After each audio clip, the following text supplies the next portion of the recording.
Hi, this is Haiti, and this is the story of its battle for independence and freedom. The beginning of the problems that would later on lead to the Haitian Revolution began in 1492, when the Spanish began enslaving the native people. Due to brutal working conditions, by the end of the 16th century, most of the native population had disappeared. After this, pirates would rob Spanish galleons for silver. The French, who succeeded the Spanish in control of the island, eventually convinced the pirates to stop, and then the pirates used their silver to start sugar plantations, which in turn required workers, which was supplied by African slaves. By 1789, the population was 540,000 people, and 500,000 of those people were African slaves.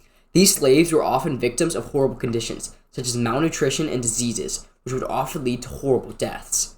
Haitian society was deeply rooted in both sexism and racism. The society was divided into four groups: white males who owned plantations and slaves, Grand Blancs; free people of color; poor whites, Petit Blancs, who worked as artisans and laborers; and slaves, who served as property and free sources of labor to Grand Blancs. Eventually, these factors culminated to conflict breaking out and eventually revolution.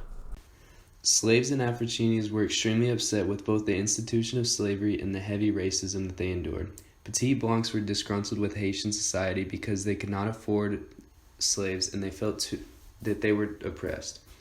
In May 1791, the French granted citizenship to wealthy freedmen of color in Haiti, which was largely disregarded by the European population.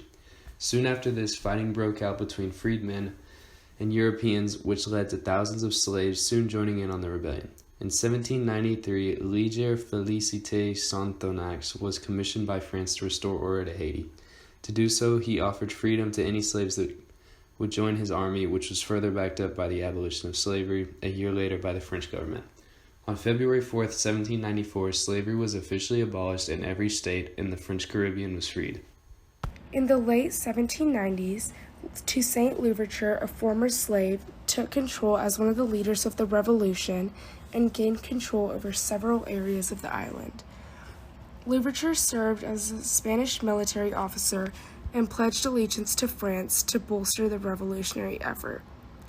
Louverture placed the island under military control and attempted to put it back into working order. However, in 1801, Napoleon sent General Charles Leclerc and a large force to the island to restore the old regime.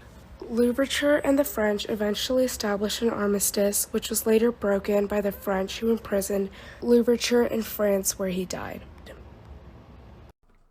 Former lieutenants of Louverture once again took up arms against France in the War for Independence. Aided by mulatto generals, they fought back against France, who re-established slavery on the islands of Guadeloupe and Martinique. The French, struggling with wars and disease, struggled to maintain their position on the island. On November 18th, the revolutionaries defeated the French in the Battle of Vertières, and the final French stronghold, Cap Français, was surrendered. On January 1st, 1804, the island declared its independence under a new name of Haiti.